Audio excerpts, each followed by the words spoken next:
Até enquanto não powerful karena zainu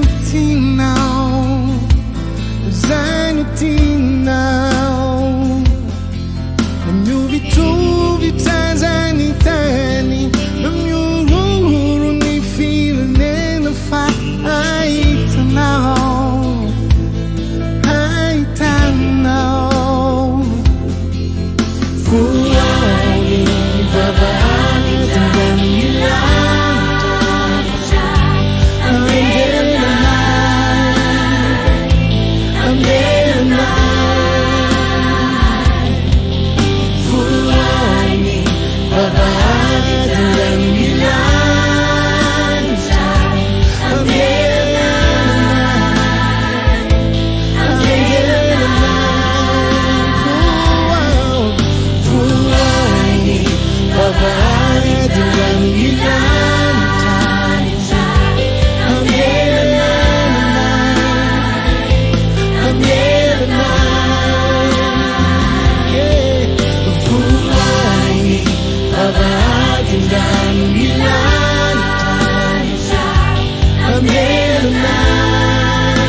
under the night.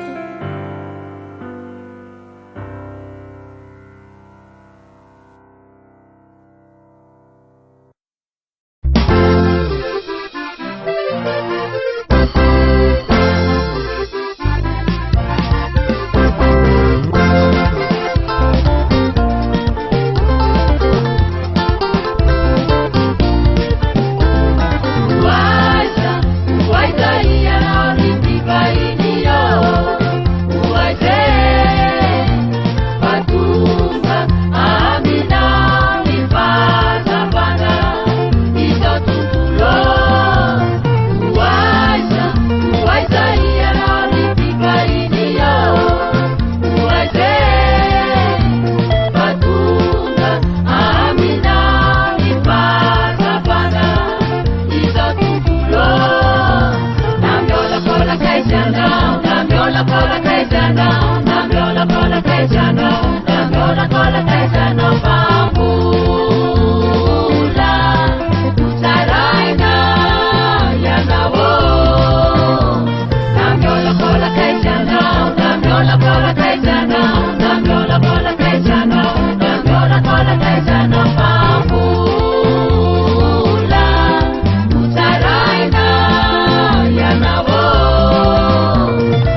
rehetra ndray manerana ny nosy manaraka ny amin'izao androm-bavaka maneran-tany izao na izay efa hitantsika amin'ny Tsangabato.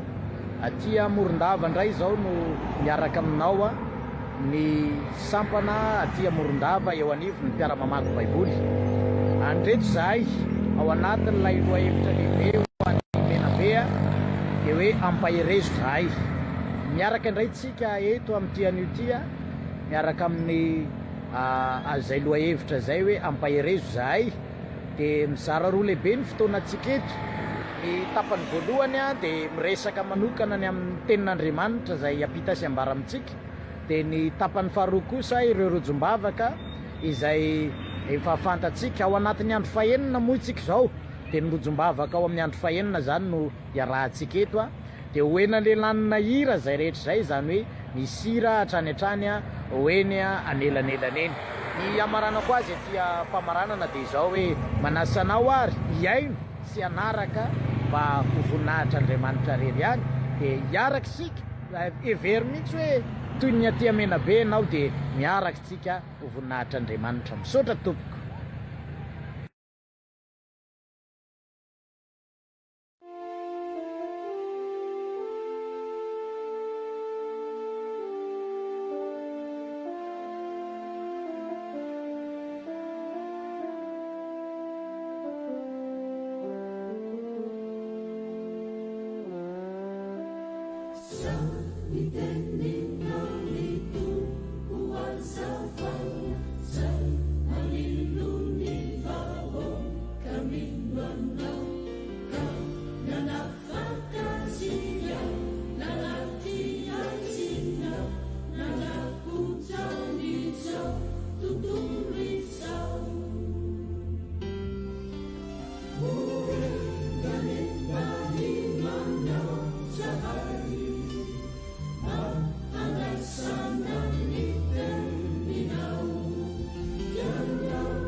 Ampifaliana lehibe ry havana no iarana amintsika ho amin'ity anio ity.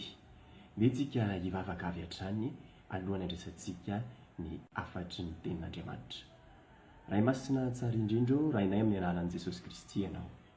Misaotra anao zay ny amin'ity fotoana sarobidy izay mbola omenao anay ity, ahafahanay mandre ny teninao ho ankehitriny ray eo amin'ny anaran'i Jesosy sy ny fanampin'ny fananao masina, aoka hisokatra ny fahalalanay, aoka hisokatra ihany koa ny fonay, andraisanay izay rehetra ambaranao aminay, ary aoka tompo malalo ho mpiaino mpankatony teny izahay, fa tsy sanatria mitaka ny tenanay ka anadino izay ho ambaranao aminay.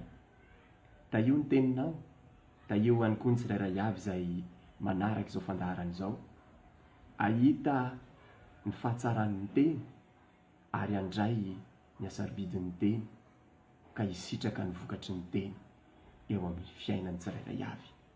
Ny amin'ny anara tsarbidin'i Jesosy Kristy avy any Nazareta. Amen. Eny ry havana, na ny saiko avy hatrany ianao andray ny baiboly dia ndao iarahantsika mijery izay voasoratra ao amin'ny epistily voalohany nosoratan'ny Jaona, toko fahaefatra ka ny andininy fahaefatra. Vakitsika ny teny amin'ny anaran'i Jesosy. Anaka, ianareo dia avy amin'Andriamanitra ary efa naharesireny, satria lehibe izy ao aminareo noho izay ao amin'izao tontolo izao. Amen. Dia mbola mampitomboina ao amintsika mandrakarivana ny fahasoavana sy ny famonjam-po avy amin'Andriamanitra ray sy Jesosy Kristy Tompo. Amen. Mivantana avy hatrany amintsika zanak'Andriamanitra izao teny izao, mampatsiahy sy manaitra antsika fa misy zavatra ao anatintsika nanomboka teo amin'ny fotoana nanankentsika an'i Jesosy ho tompo sy mpamonjy ny fiainantsika manokana. Ary ho anao izay manaraka izao fandaharan'izao ihany koa nefa mbola tsy tonga teo amin'izany dingan'izany, anio ny fotoana andraisan'Andriamanitra anao raha mety ianao ho isan'ny ankonana, satria tsy misy tiany overina dia ray azy isika rehetra. Ko ny fanamasina ny andresy lahatra anao mandritra izao fandaharan'izao ka ho isan'ny ankamonan'Andriamanitra ianao ao aorianan'ity fandaharana ity. Amen. Araka izany dia mampafantatra antsika izao teny izao ny amin'izay zavatra ao anatintsika zanak'Andriamanitra, ary tsy kely fa voambara fa lehibe noho izay zavatra rehetra hatrehana ety ambonin'ny tany. Ary izay zavatra izay tsy hoe ambara aminao mba afinaritra amin'ny mandre azy, fa tena zava-misy izany, ka mila ampatsiahivina antsika sy ampaherezina antsika fa misy zavatra ao anatinao rehefa nandray an'i Jesosy ianao. Eto ny apôstôly Jaona dia milaza fa rehefa natao tao amin'i Jesosy ny fiaviantsika dia efa naharesy ny zavatra rehetra tsika, ny olana rehetra, ny fampahoriana rehetra, ny aretina rehetra, eny hatramin'ny herin'ny fahafatesana azy rehefa nitsangana tamin'ny maty teo amin'ny toerantsika Jesosy Kristy. Fahamarinana izany ary fahamarinana ara-baiboly. Izany ny voasoratra ho anao sy ho antsika rehetra izay manaraka izao fandaharana izao. Ndao anie, rehefa nandray an'i Jesosy Kristy Tompo ianao dia naranao atsakany sy andavany ireo ambara tonga tsirairay avy amin'izany.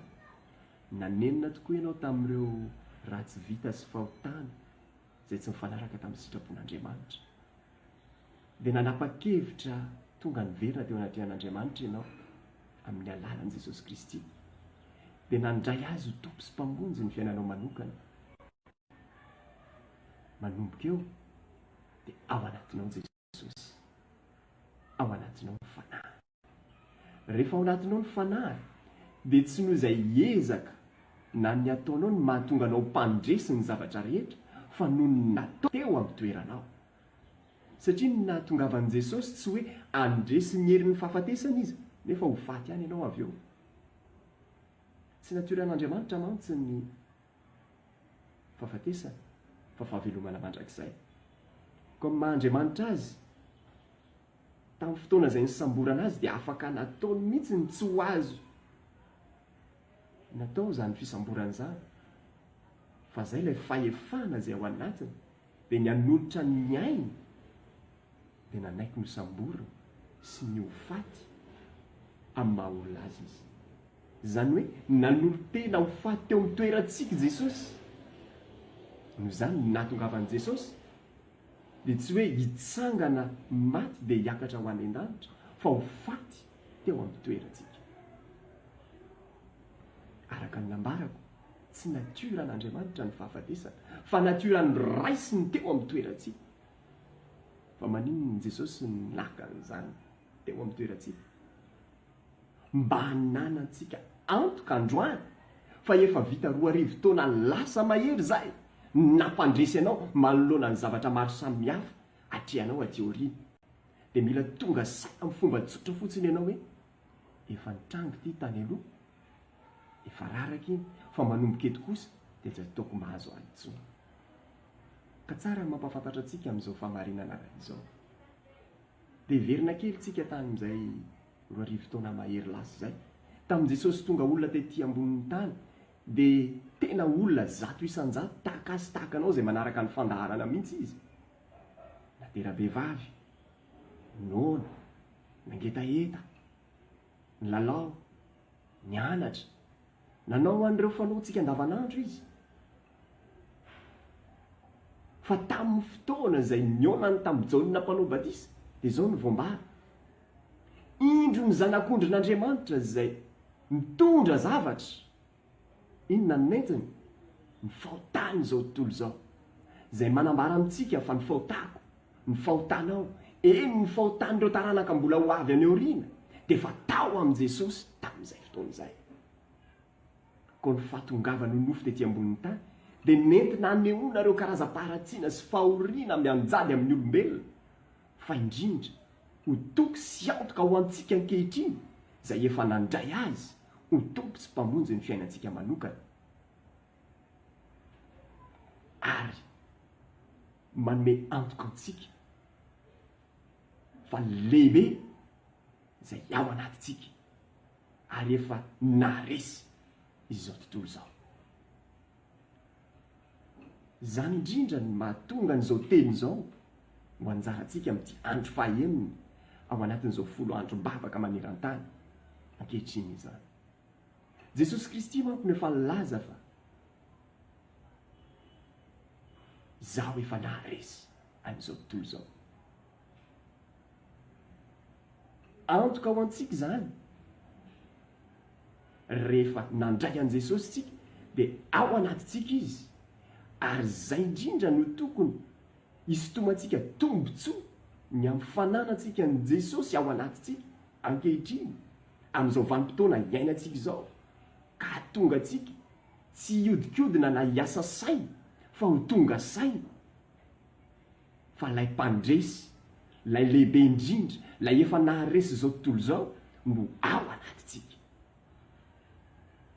izany no anentanako anao ankehitriny raha mbola tsy nandray an' Jesosy Kristy ianao manaraka izao fandaharana izao anio ny fotoana mety anapahana hevitra fa misy tombotsoa lehibe ny fananana an' Jesosy Kristy misy tombotsoa lehibe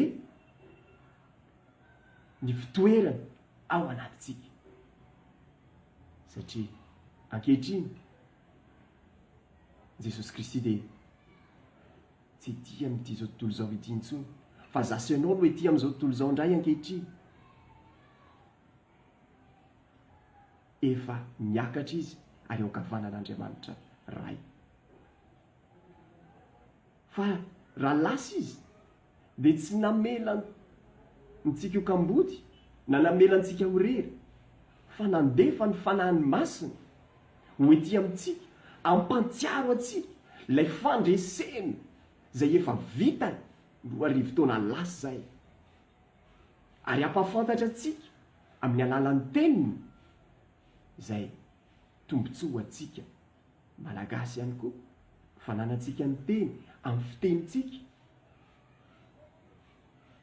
ary tombotsoa antsika ihany koa satria dia voambara ao amin'ny bokin'ny Salamo hoe fanilo ny tongotro sy fahazavan'ny lalako ny teninao izany hoe mitondra antsika ho amin'ny lalana tokony aleha ny tenin'Andriamanitra mitondra antsika ho amin'ny lalam-pandresena ny tenin'Andriamanitra mitondra antsika ho amin'ny antoka hiatrehana ny zavatra rehetra misy ankehitriny sy ny ho avy ny tenin'Andriamanitra izany no natonga ny apôstôly Jaona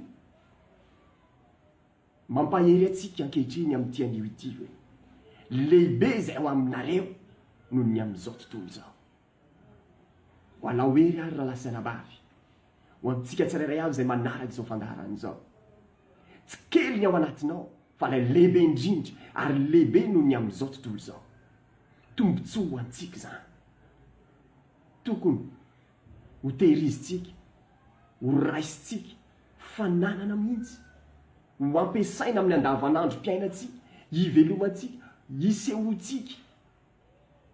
Satria efa voasoratra ihany koa fa izao zavatra ary rehetra izao dia miandry ny fisehoan'ny zanak'Andriamanitra. Dia zasy ianao zany. Miandry ny fisehoantsika lay mandresy, lay mpandresy, lay efa nandresy an'ity zao tontolo izao ity. Aka ny fahefana eo ampelantanan'ilay ratsy. Ka tonga lay fiadanana izay efa nomeny Jesosy Kristy, lay efa nambarany hoe ny fiadanako no omeko anareo, ny fiadanako no avelako anareo. Izany tsy maniry fiainam-piadanana raha mbola eto amin'ity zao tontolo izao ity. Efa nambaran' Jesosy Kristy izany, efa nomeny antsika izany. Fanjarako sy anjaranao ankehitriny ny mandray izany, mitahiry izany, mikolokolo izany, mampiasa izany amin'ny andavanandrontsika rehetra, ny amin'ny sehatra rehetra izay misy atsika, na ny ampiasana, na ny ampianarana, eny amin'ny fandrarana rehetra izay ataontsika. Ary ny tenin'Andriamanitra androany dia mbola mampatsiaro atsika hoe anaka. Manambara amintsika izany fa Andriamanitra mihitsy ny te handray antsika ho isan'ny ankohonany. Ary Jesosy raha miala, miakatra ho any an-danitra dia hoy ny teniny: andeha aho Jesosy anamboatra fitoerana ho anareo. Raha lasanabavy, manambara amintsika ny teny fa misy toerana ho azy sy ho anao miaraka amin'i Jesosy Kristy ao an-tranony iray. Koa dia eto am-pamaranana dia te hampahery anao sady aho, te hampirisika anao ihany koa izay mbola tsy tapa-kevitra. Eny, te hanentana anao koa izay tapa-kevitra amin'izao fotoana izao ny handray an' Jesosy Kristy ho tompo sy mpamonjy ny fiainanao manokana. Mba nanantoka ianao manomboka amin'ity anio ity fotoana izay andraisanao azy ho tompo sy mpamonjy ny fiainanao manokana.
Saudara Tuhan Yesus, saudara kasih dari sana melalui saya, saudara pun berangkat melalui keadaan mana kalau saudara Yesus, kalau Yesus pada Kristian saya mungkin Yesus Kristi, termasuk pada saat itu, pada saat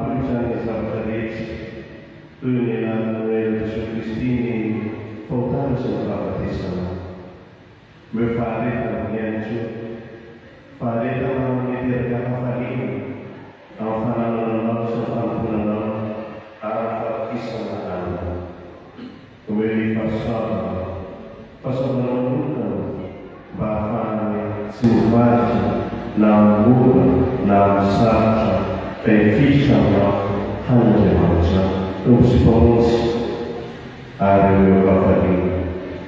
meofaliana masina izay araka ny tenin'i Jesosy Kristy dia tsisy aisotro zany eo amin'ny fiainana satria avy aminao ary aminao. Matoky heninao izay, matoky ny fanampianao, matoky ny fiarinanao no mametraka zavatra izany ianao. Amin'ny anaran'i Jesosy Kristy tomponay no mangatana izany. Amen.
Mas,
samihafa reto mampisy fahasalamana ny kristiana zao fotoana zao.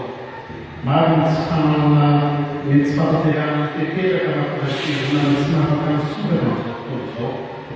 Nangatany Andriamanitra dia natonganao Kristy ilay bevoninahitra ilay tokony zavatra rehetra mba hanampy ny fiangonana ianao ilay lohan'ny fiangonana hamelera ireo rantsana rehetra manerana ny fiangonana manerana ity firenena ity.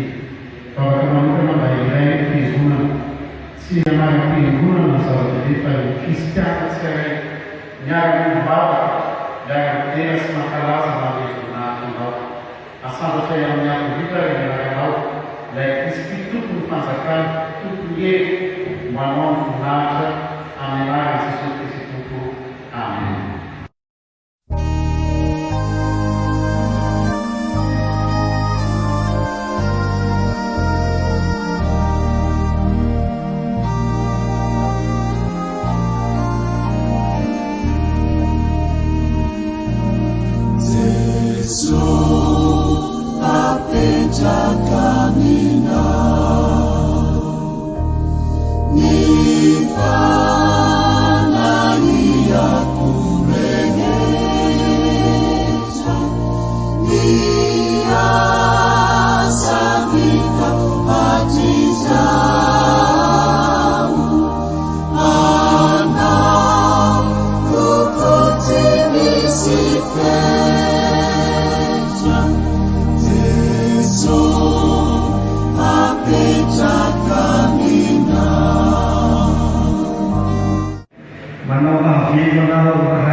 Fandaharantsika tamin'ity androany ity mino zay fa nitombo hery ianao eny velona koa ny fanantenana niakatra ny finoana tao anatin'izay fandaharan'izay ary dia ny fanamasin'Andriamanitra ny nitahiry zay rehetra voaraitsika tao anatin'ny afatra sy ny vavaka rehetra zay nasandratra teo ary dia mbola manasanao zay anjoy hatrany zao tambajotra Facebook izao mandritry ty 10 androm-bavaka maneran-tany taona 2020 ity dia manonona ny fiadanan'ny Tompo ho amintsika tsirairay avy. Finaritra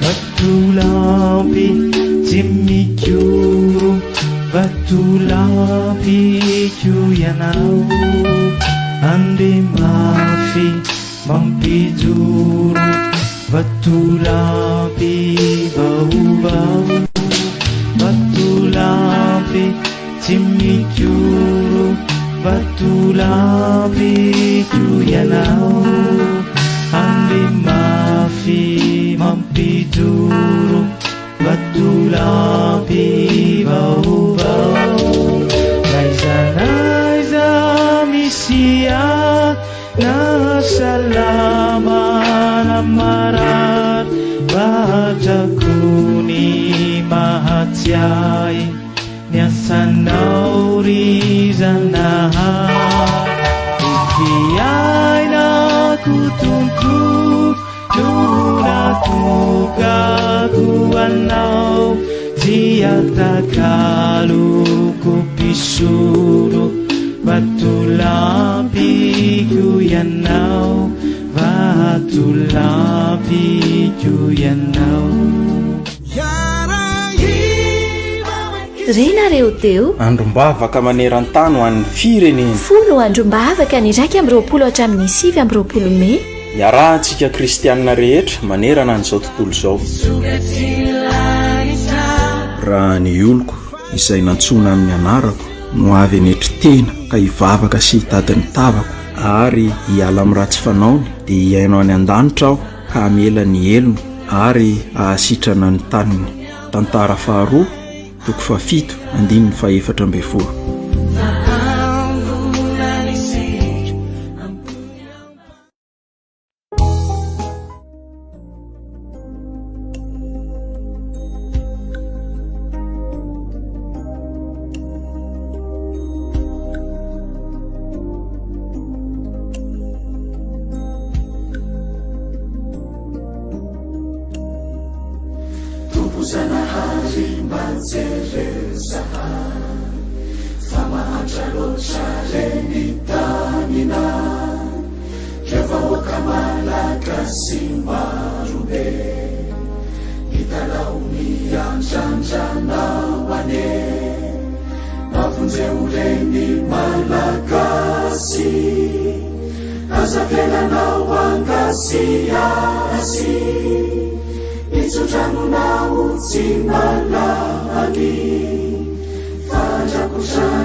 Simai tiarenina, hachamini zanaka mampahara olavarina mbatsy hanerina tsy misy afatsy ny karinaoane toranafake rempamonjeso zay mamindrira sy mangezako afaka hoan'ny kasika hara marobeiratsy maintsy arenina hatraminy zanaka mampahara olavarina mbatsy hanerina